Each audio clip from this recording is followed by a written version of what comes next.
Okay, so the Jib Jam arrived, or a version of it, so clearly Jib is here and we are ready. Aloha, everyone. This is a day that we knew was coming and a day that none of us wanted. And yet, you know, Jib, first he took a little dive already just to make sure we all knew he was here. Apparently the bowl decided it needed to do a little tip, so thank you, Jib. And then the one thing he would make sure that we are doing is that we are celebrating. Celebrating a life that is well lived, a life that was well loved. And so we do that. And every time I stand in this space, I am just stunned by the names and the stories, the history that goes with the names. And some of the stones are way more weathered than others. The newest stones will be bright and shiny, and you know, we have the next generation. Where's Punahou? There she is. Punahou is here waiting, visiting, being present, blessing us all. What a phenomenal gift to be able to gather as ohana, to be able to be a family that stretches so many generations, and be able to know those stories, and to be able to have a place, not just this place, but this place that is home and gathers us. And so, Jib, you know, you are indeed home, and we are home with you. Dougie, you want to lead us in our first song, Kaualoku? Words are on the back.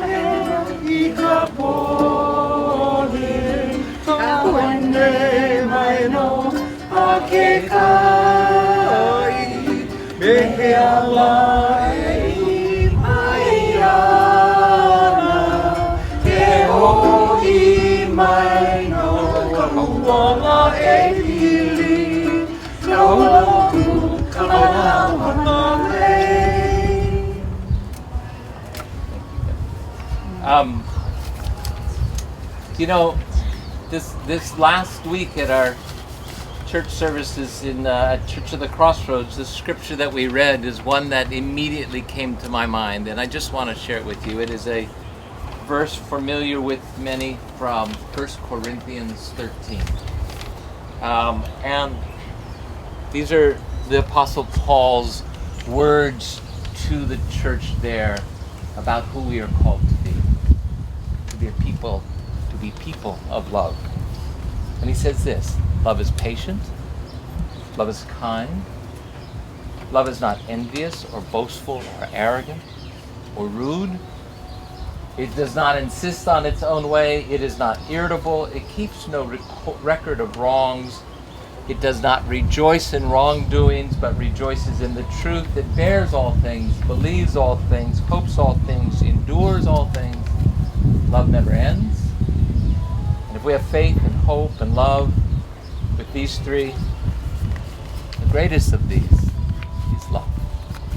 When I think about Jib, could have substituted Jib for every time we heard the word love in that phrase. He was a person of just utter and wondrous joy.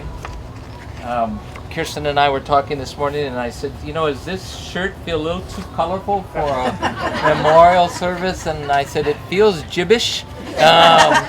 And then I got here, and I went, okay, same mind. Jib, and we were talking just a moment ago, we were saying, what was Jib's favorite color? Right, Melanie? And we said, color. Yeah. His favorite color was color. Just so full of wonder and so full of life and just joy. Google will tell you many things. And one of the things that Google told me last night is the purpose of a jib sail. I don't know how many of you are sailors. My beautiful wife is a sailor, but she said, well, because we use it. But she was a little bit more precise than that, but not a whole lot more. And so I looked it up. And here's the deal. This is what Google will tell you, is that jib helps to increase the speed, it improves the handling of the boat, it increases the efficiency of the mainsail, all fancy words about sailing. The primary purpose of a jib sail in the front of the boat, primary purpose of the jib sail is to make everything sail better. The jib sail takes the winds that are coming and it sort of diverts the winds in such a way so that the mainsail can have the most amount of power in it. But the jib sail also sits there in a way that makes the boat feel steadier and more efficient.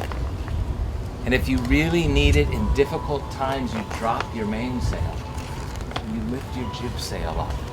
And the jib sail will take you in the most difficult times to bring you into harbor or bring you into port. So I have no idea, Auntie Mandy and Uncle Mickey, when you all said we're going to choose this Charles Judd Imaikalani Bowers and we're going to name him Jib, whether you were thinking sailing, but you chose well. You chose well, because if ever there was a person that I knew whose purpose in life seemed to be to make things just go better, it was Jib. And so I'm so grateful to have had all these years with him and for all of us to have him, to be able to celebrate his most glorious and beautiful and wonderful life. I know that we're going to have a chance to share some stories here, up there. Mandy's, Laurel. Laurel's got a few, Andy's got a few, and I know we have some other folks that have some to share. So, Laura, do you want to share a little bit? Oh, yeah, that's right. Thank you. Dougie, since we just read 1 Corinthians, could we sing together a Kolumea Nui for those who know it? Because a Kolumea Nui is based on 1 Corinthians 13, and when it says at the end, and everything is blessed, but in Hawaiian, it is that everything is blessed when we are indeed a people of love. So, a Kolumea Nui? Let's do without an out of tune. That's fine. Perfect.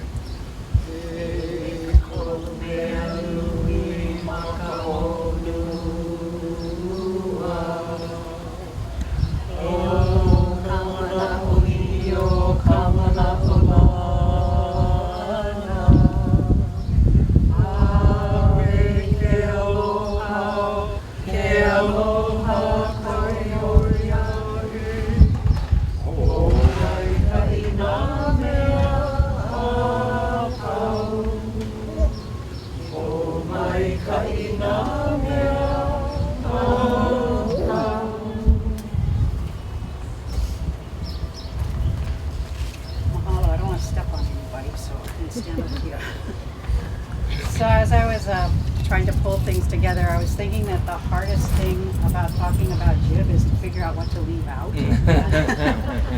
There's just so much to say.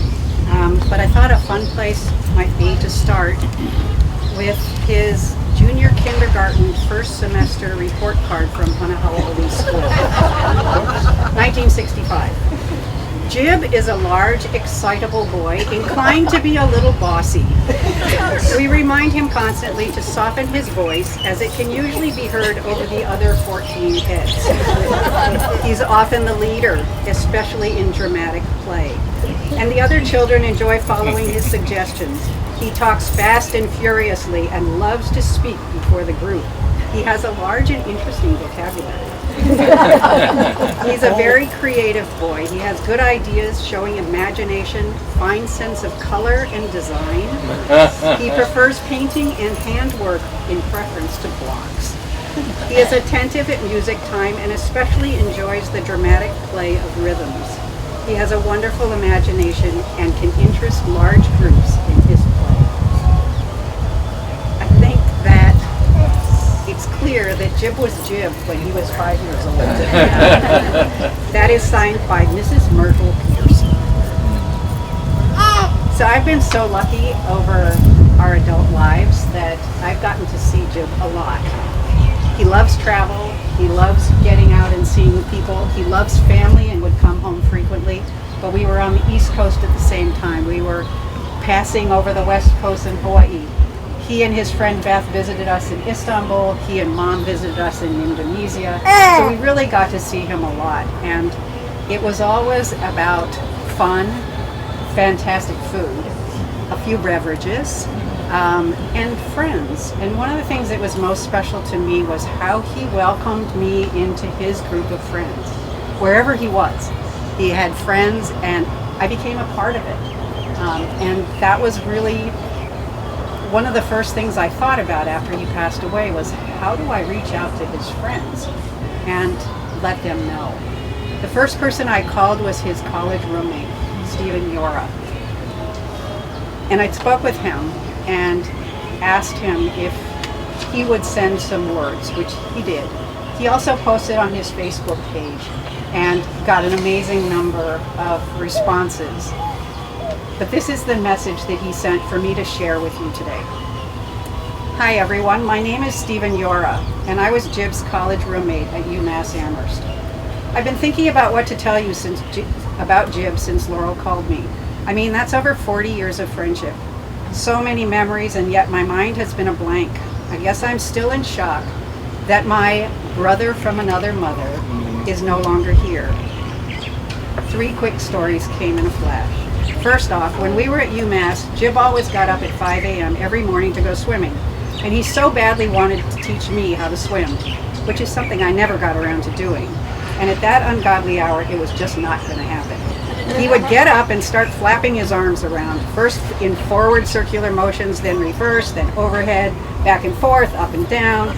He'd say, "Stevie, it's time for the Jibbers swimming warm-ups." And I'd say, "Leave me alone. It's 5 a.m. and when I wake up, it will be time for you to bring me a coffee and a donut." And I'd go back to sleep. 2 hours later, he'd bounce back into our dorm room, holding a steaming cup of coffee and a donut from the student union. "Time to wake up, but first, you must do the Jibbers swimming warm-ups." Very reluctantly, I'd stretch my tired body and dutifully start those circular motions. Forward, then back, then overhead, in, out, up, down. 3 sets of 15 reps each. My technique was a bit wobbly at first, but I soon got the hang of it. I just kept staring at Jib holding the coffee and donut, and I did it. To this day, I still get out of bed every morning and first make my coffee, and then I do the Jibbers swimming warm-ups, half-heartedly as I get older, and without the donuts, and I smile. Second little story I'm reminded of is one day Jib and I were thinking about our old age, and Jib said, "You know, we'll be in our rocking chairs with some cocoa like 2 old ladies, just like your grandma Mildred." And I retorted, "And you'll be Edna." He howled at that. I don't know why that name came to me, but we began calling each other Millie and Edna. I still have letters he wrote me from Hawaii, starting with "Dear Mildred" and signing off with "Love, Edna." Years later, Jib opened his restaurant in the South End of Boston and invited me to come up from New York City and stay with him for the opening. And don't you know, the name of the joint was called Mildred's. Of course, the official explanation was that it was named after the famous movie Mildred Pierce, starring Joan Crawford. But when I saw the name above the restaurant for the first time, I let out a big howl, and he just gave me a big old hug. And finally, Jib discovered an interest in photography, which developed into, shall we say, an obsession.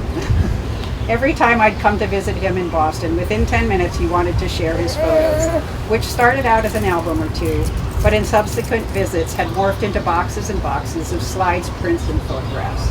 He'd excitedly say, "Stephen, I'm just dying to show you my latest photos," and I'd say, "Sure." And 3 hours later, I'd be dutifully poring over his latest photos. Yeah, everything, until finally I would say, "Are you a bit hungry? Let's get a bite to eat." And he would say, "Sure." And after dinner, the ritual would continue. He was so delighted to share his passion, and I was so happy it gave him much enjoyment. Before he left Boston to go back to Hawaii, Jib proudly presented me with a gift. a set of 20 images he had taken in Provincetown over our Gemini birthdays. He was June 4, I was June 11. They were embossed on large note cards. I still have them today because they're too good to write something on and send them to someone else. Well, I could go on, but these small examples are just moments from a time, from a lifetime of friendship. Jib will always be that special human who came into my life with a big smile and warm heart. The kind of lifelong friend few people get to have. Someone who loved me unconditionally, supported me when I was down, and lifted me up with his gentle and sometimes wicked sense of humor. He was there with me as my best man in Maui 20 years ago when my partner David and I exchanged vows. And I will still do the Jibber Swimmer warm-ups, more reluctantly with each passing year. He will always be with me until my last breath. Sleep well, dear friend. One of the people who responded on his Facebook page was another dear friend, Peter Sullivan, who then reached out to me, and he and I have been emailing back and forth. So I just wanted to read this post that he did out to the communities of theirs in Boston and in Provincetown. He was sharing the news of Jib's passing. Jib and I met in 1986 while opening the Four Seasons Hotel in Newport Beach, California. Although Peter said he actually thinks that they met before then, but that was really when he became great friends. Our friendship would continue to go stronger and included many adventures that I've cherished and always will. I have Jib to thank for many things, including gently guiding me out of the closet and reintroducing me to my now home of Provincetown as a young 24-year-old gay man. Jib was a great friend. He was magnetic, and while being in his presence, you were sure to meet new people and form lasting friendships, some of which I still enjoy today. His gracious spirit of aloha never left him while he was away from his birth home on Oahu. I'm comforted by the fact that I will always be reminded of Jib whenever I'm in Boston, Provincetown, California, and Hawaii. Ahui ho, my friend. He also shared a text that he had gotten from another friend of theirs who called Jib a force of happiness and joy. Another person who responded on his Facebook page was John O'Connor. And this is what he wrote. Jib was 100% behind my kooky idea for what became the tongue-in-cheek, campy Mildred's restaurant in Boston's then super gay South End. While owned jointly by Jib, Ed, Peter, and myself, it was Jib's gleaming personality that made it all work. Jib was a hoot and a half with a big heart and will be sorely missed. I just found this invitation celebrating the first year at Mildred's. The words from Noel Coward's "I went to a marvelous party" ran from top to bottom of the invite, and I felt it was wholly appropriate. I owe Jib a debt of gratitude for constantly injecting fun into my life. And one other friend. Jib was such a great guy. He had that rare gift of charm with the sense that he was 100% present with you, as if you were the only person in the world for those moments. Heaven got an angel too soon. May his memory be a blessing. And the last friend that I talked to was a friend of his named Julie White. And she had posted both on the Facebook page and on the Oahu Cemetery page. And I called her and I asked her if I could share those today. And she said, yes, but you must begin by saying, Jibalicious, because that's what she called him. That's what I called him from the moment we met. Like Steve, I was a sister from another mother. I was his triplet separated at birth. Jib and I were instant friends when he came to work at Hammond Real Estate. Both June babies, both UMass HRTA grads, and I'm a Julie. We spent so much time together. He helped plan my wedding in 2010, being the hospitality savant that he was. I have thought of him often and will also always hold him very close to my heart. I'm sending so much love to his family and his friends. I know Julie was waiting for him with open arms. What a glorious reunion. Signed, love, Jib's other Julie.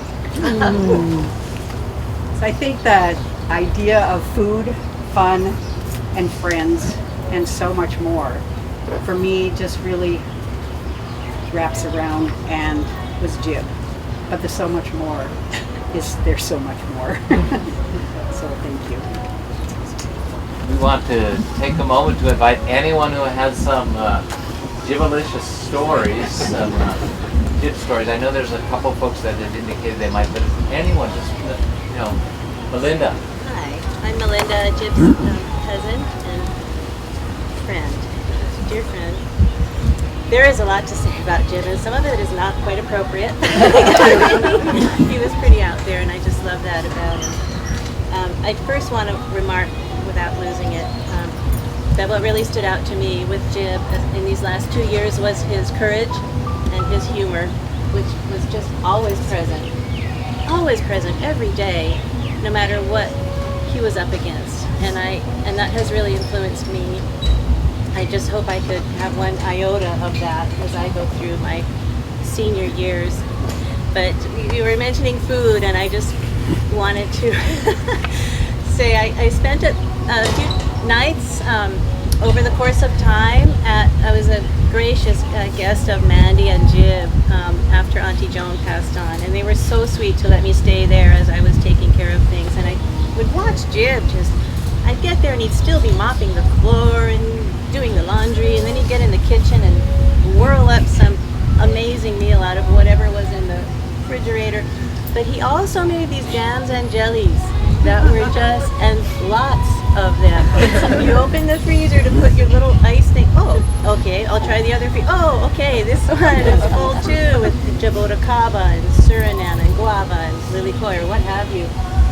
So the jams and jellies, he took me up one time to the Eckern property. Here's the Eckern sisters here.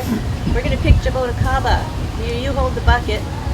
And he's just shimmying up this tree, and he's like a monkey up there. Boom, boom, trying to catch it with a bucket. But one night, I'm in bed. It's like 9 o'clock, 9:30, I don't know, and I hear this rustling outside. I'm like, oh my God, that's those pigs. He told me about all these pigs come down the property right out there. I'm like, man, they're really going rustle, rustle, rustle. I look out the window. There's this light bobbing around out there. Was Jib picking mulberries? He told me the next morning, yeah, I was picking those mulberries because I didn't want the pigs to get them. He was so obsessed with the jam, the jelly, the mulberries out there with a headlamp. Picking. I haven't known Uncle Jib that long, but when we first moved into Peace Cottage, Garrett had planted a ton of lily koi, and there was one harvest year where we had an outrageous amount of lily koi, and Uncle Jib came and we had this box that was just full, and he took the box, but he also wanted to pick all the rest of the lily koi.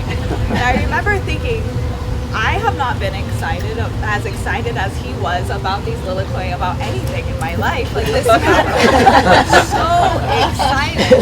And it wasn't even a month later, Leigh and I were at the beach I think we were in Waikiki. And these two women were in front of us, and they were talking about Jib Jam. And I kid you not, and Leigh had gotten up, and then she sat down, and they're talking about Uncle Jib, and they were just having this very in-depth conversation about Uncle Jib's jam.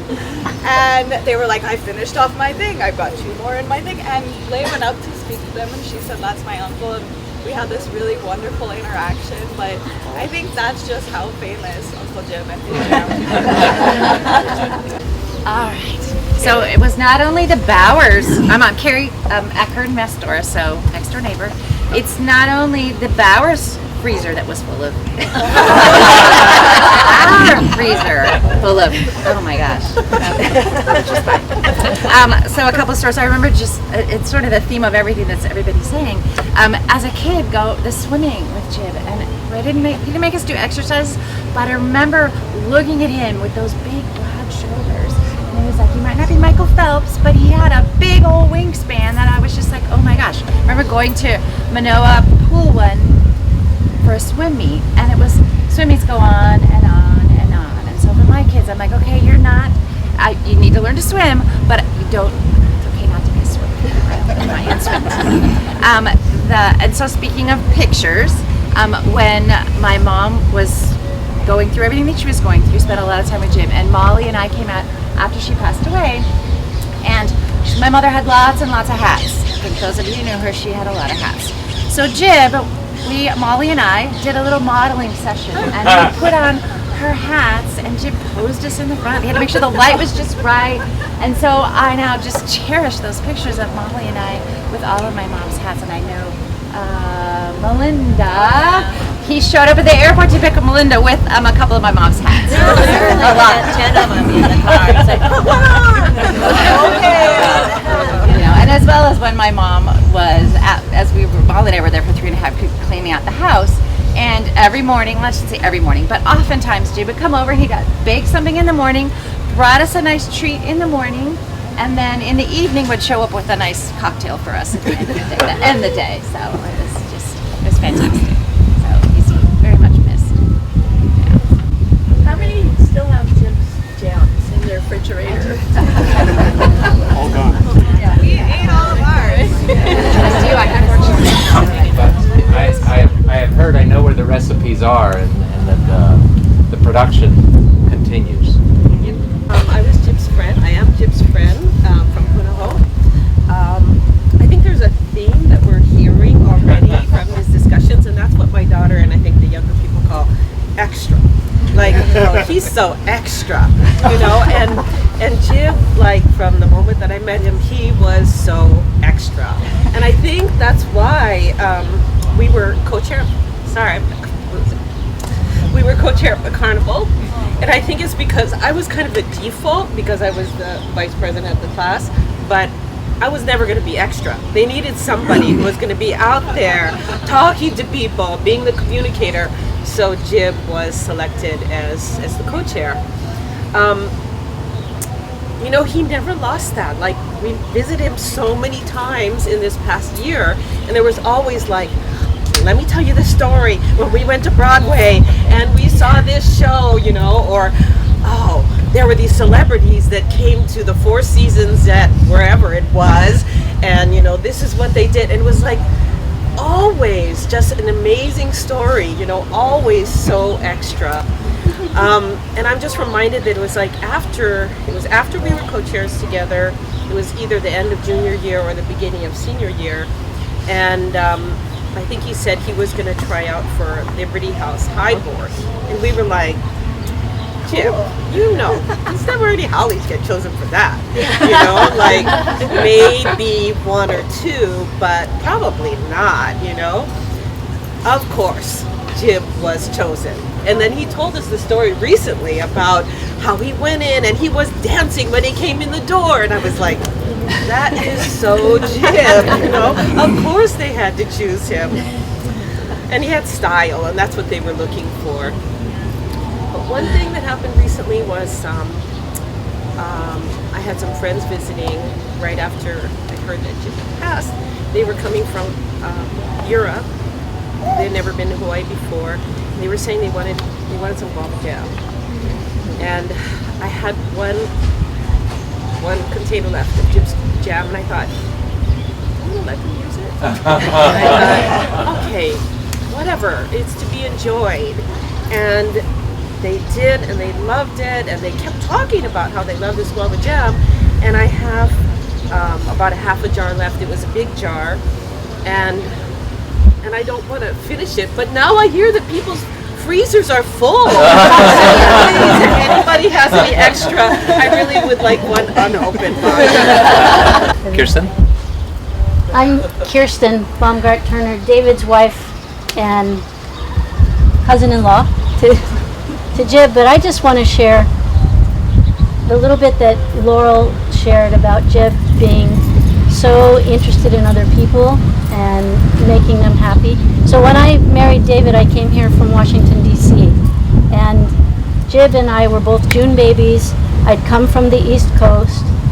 We were both swimmers and we both loved photography. He found all that out about me in the first 5 minutes that we met. He was interested in other people and made them feel very special, as you said. And so I just wanted to share that every time I saw Jib, he made me feel like one of the most special people in the world. And I think that's an amazing gift. I'm Lindy, sort of a calabash cousin, I guess that's the easiest way to explain it. But I remember Christmas readings as kids. Jib would always take the lead of, our job was to pass out the tarts and the drinks, and he was, all I remember is Jib's arms, just going like this all the time. And so that's my memory of him as a child. But everybody talks about how animated he was, and yes, that's true. But one thing I loved about Jib is that when you were talking to him or he was talking to you, he would lean in and really listen to what you were saying. And you felt two things. You felt like you were the only person in the whole world with him. And it always felt like he was telling you a secret about whatever he was talking about. It always felt really personal and really, you know, that you were the only person that was there. So that's what I remember a lot about Jib. So I wanted to go back to the time that Stacy and I visited Jib in Washington, D.C. This was back in, I think, '83. And Jib was at the time managing the Four Seasons restaurant. And so we stayed with Jib. We actually went and visited Laurel later on. This is our trip through New England. But we started with Jib, and he hosted us at the restaurant one day for lunch, I think. I don't even remember what we ate. I just remember it was glorious. But he regaled us with stories the whole time. One of them really has stuck with me. There was one of the, this was not the day that we were there, but he was saying that there was a customer there who is a very, very famous sports agent, I think it was, and very arrogant guy, and he was kind of holding forth, and people were coming to his table and, you know, greeting him, that kind of thing, and Jib was just not impressed. And at one point, the guy was talking animated to somebody at the table. He took out his ink pen and he started drawing all over the table on the linen tablecloth. And so Jib watches this, and then at the end of this discussion, he comes up to the man and says, "So I'll put that on your bill."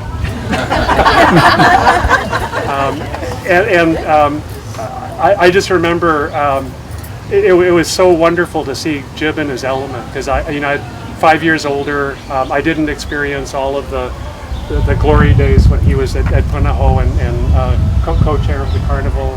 Heard all about that, and his swimming prowess. But I got to see Jib really in his element, and that's a very, very strong memory. So. Imaikalani, so Jib was uncle, and he was always the uncle that would come visit. And on Sundays we did Tutu's dinner up in Manoa, and I just remember always it'd be so much more laughter than usual, because Uncle Jib would be there and be like, "Blah blah," and "Try pasta," and it would somehow he turned it in, and he taught me all these words. Like I heard "blah blah," and I was like, "What is that?" You know, and the way he said it, and I'll just always cherish those Sunday dinner memories, and love you, Uncle Jib. Okay, I'm going to talk about when we were back there. Okay, I don't know what you're talking about. All right, so it was one of I think one of the last funeral services that we had come to here. And, you know, it's always kind of crowded, a lot of talking, you can't hear.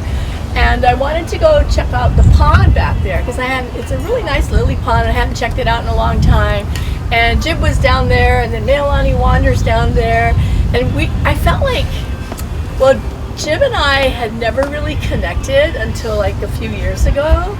And I know what you mean about hospitality savant and how he made you feel like you're the only person, you know, because that happened to me. And I was thinking, well, I've known him ever since I was married to Punahou. So anyway, I had known him since the 80s, but we'd never had a conversation until these few years ago. So we're down by the lily pond, and we're talking and gossiping. And I felt like we were the kids who snuck off from the classroom or from the party, and we were just like, da da da da.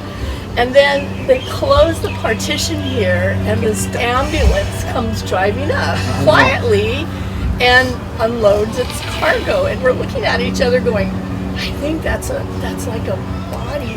I think they're bringing it to the mortuary. And I just felt even more like, oh, we're not supposed to be back here.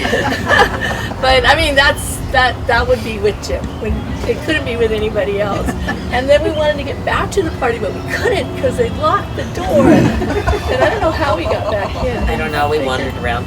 But we finally got back into the I think it was Vernon's service. So sorry, Uncle Vernon. But anyway, that was one of the interactions I had with Jim, and definitely a hospitality savant, and he just makes you feel so good, even though you're doing something wrong. Thank you. So we're gonna have food up there soon, so plenty of time for all the more stories to share with one another. Yes, Mandy, of course. I just want to say thank you very much for all these wonderful little reminiscences of Jim, who was a pretty special person, but then I think each one of my kids is pretty special, of course, in their own way. Thank you very much. The stories become a lei, right? Wonderful way to put it. And one that you get to wear proudly. So, yeah. Andy, you want to share a little? Aloha. Thank you all for joining us and sharing. Most of you know that Jib came, as David said, home in 2019 from Boston, where he was living and working and doing photography and doing everything that he did so enthusiastically. And I wanted to start with that because I mean many of us at some point or other in our lives have to kind of turn to the next chapter, do the next thing. And at the time we kids were increasingly concerned about mom living alone, and so it was something for Jib to say, I'll come home and live with mom and help her. And he quit his job and said goodbye to all these friends in a number of different communities that he was a member of, and got rid of a lot of stuff, packed up a lot of other stuff, and sold his apartment and moved home. And one of the things that I learned in the Army is not to ask someone else to do something that I wasn't willing to do myself. And at the time, I was thinking, am I willing to make that kind of a sacrifice to leave the East Coast and come home and take care of mom? And Mom, I love you, and you deserve the care that you gave to your mother before she passed away. But I couldn't see myself doing that, and yet Jib made that sacrifice to come home and take care of you. So I wanted to start there because I really admired and respected him for turning the page and moving on and doing something different with his life that was of so much help to mom.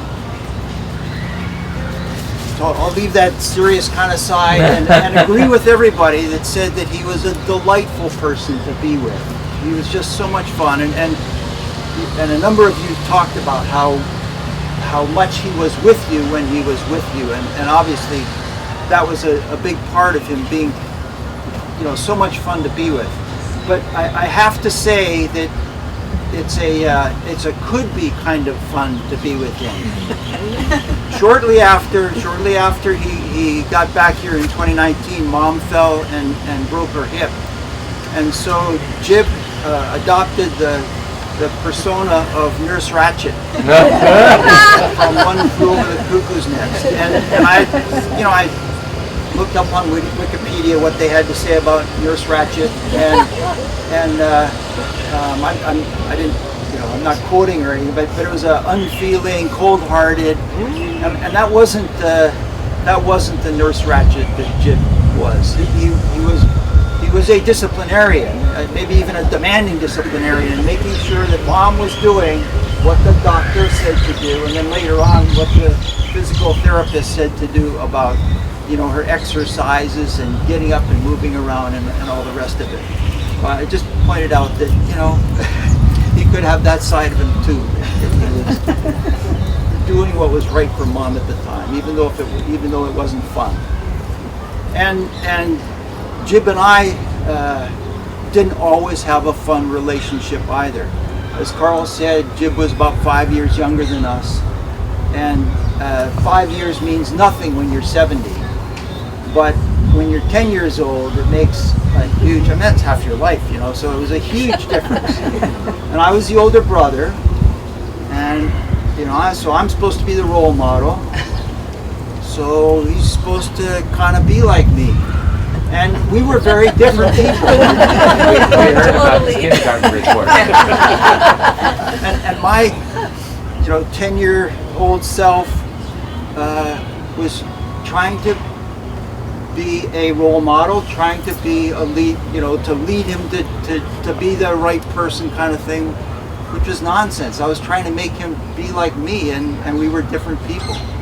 And so, I was a bully at times. That's the long and short of it. But obviously time passed, right? We went our separate ways, and we would see each other periodically because he was traveling and coming to see us and everything.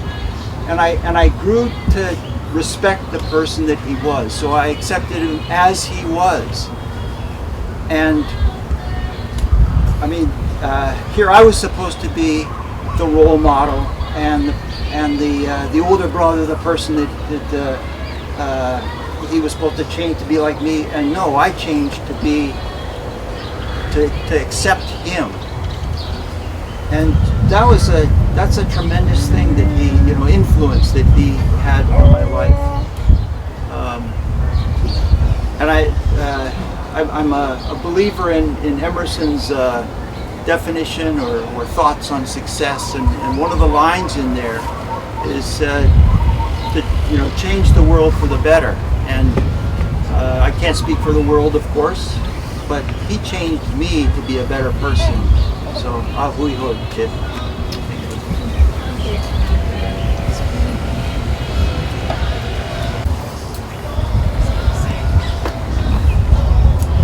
In the midst of the generations that have gone before, the generations just entering.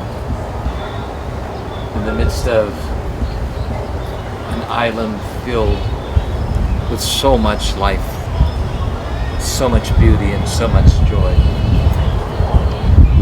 we gather and we share into the aina, share with one another this Kikio Kaina, this child of the land, this child of beauty and wonder.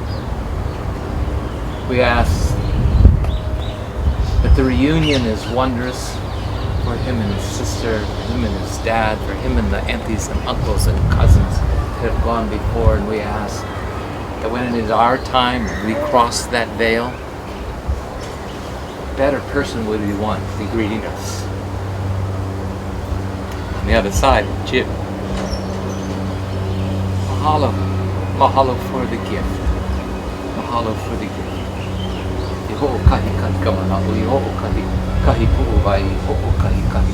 Let us be indeed united in one spirit, one blood, one family, one body. Amen.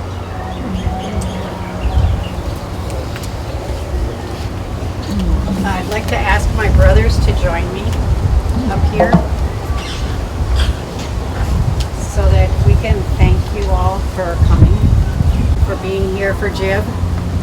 We talked a lot about Jib, but this is also a lot about you as well. You were all important to Jib. You all were people that he loved dearly, that made his life better for him too. So thank you for who you are, for what you gave to Jib. And thank you for coming.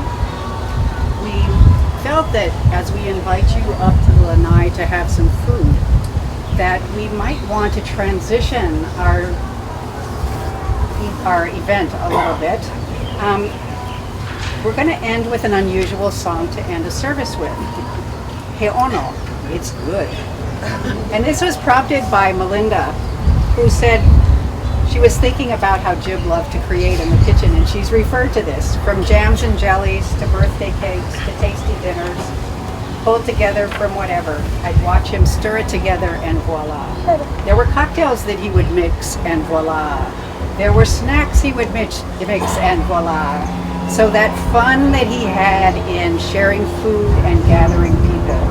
But we also felt that as a salute to Jib, I've asked my brothers to do a short strip for you.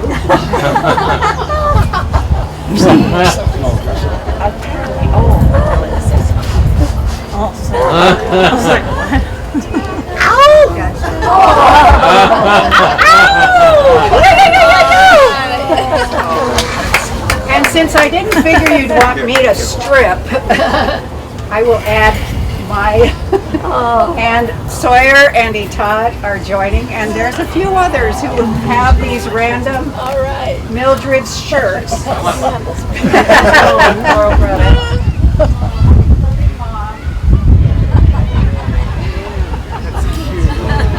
So Jib, we salute you. We salute the fun that you were and are for us. We'll keep having fun. Please join us on the lanai for a bite and continue to share stories. And I hope you have as much magic in your life as you would in ours. You want to mention the cards? Oh, yes. As we've mentioned, Jib was quite a photographer. We found boxes of the printed cards and photos. They are photos from Provincetown, from Boston, from Europe, from Hawaii, from everywhere. The Shigekani house is in there. There's so many different photos, and we found them, and he'd had them printed and made cards. So we figured that they were here, they were to be given to you. They are random selections up there. Please take them. I hope you enjoy them. And join us in Heono. And the song is Heono. The best station. It's fast.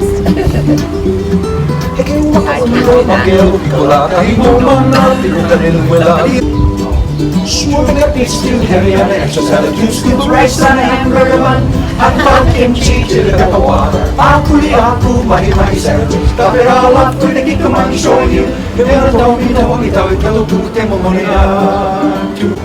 You want to want to come pepe au kole, I don't know. Mana pua pepe au kole, I don't know. That's it.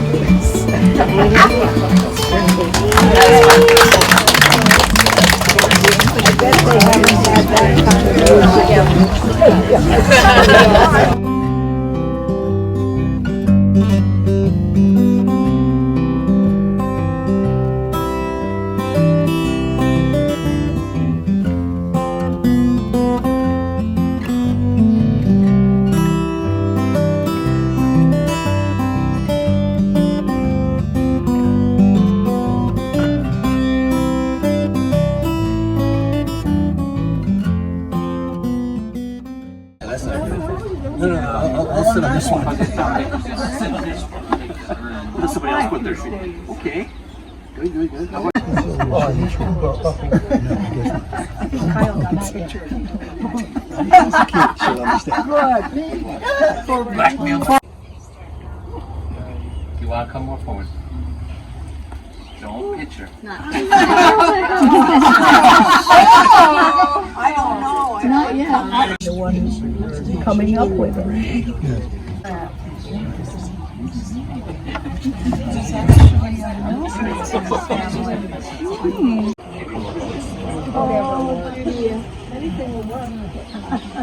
So, good food, really nice, good story.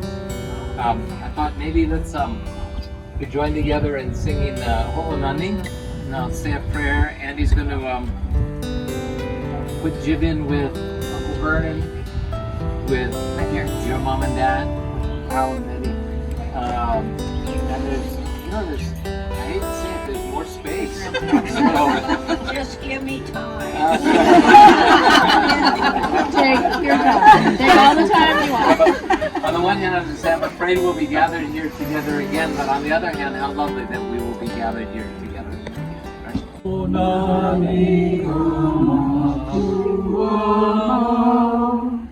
Ke me ka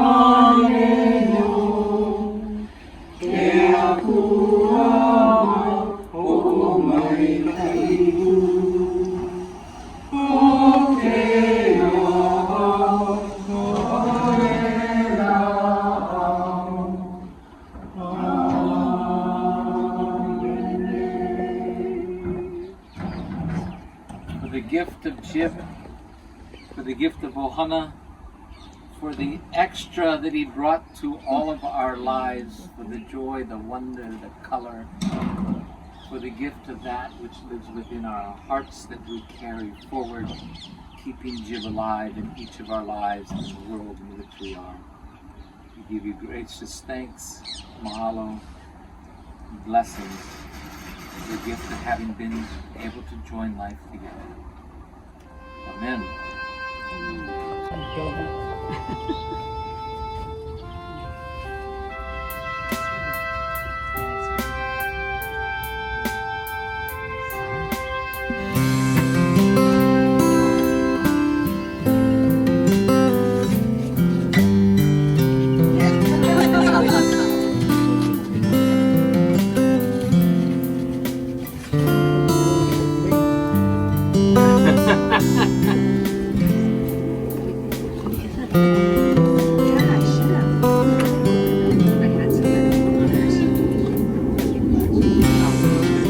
This is his last gift.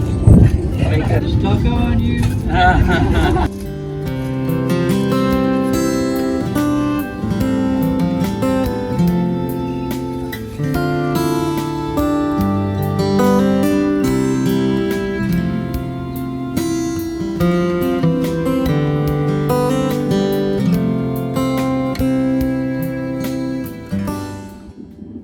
Before we have them put the stone over, any last word you want to share, and then we'll sing together.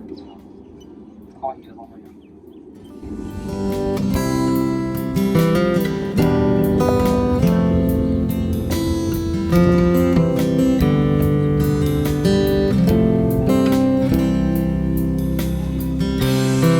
And we'll find a way to continue to do so.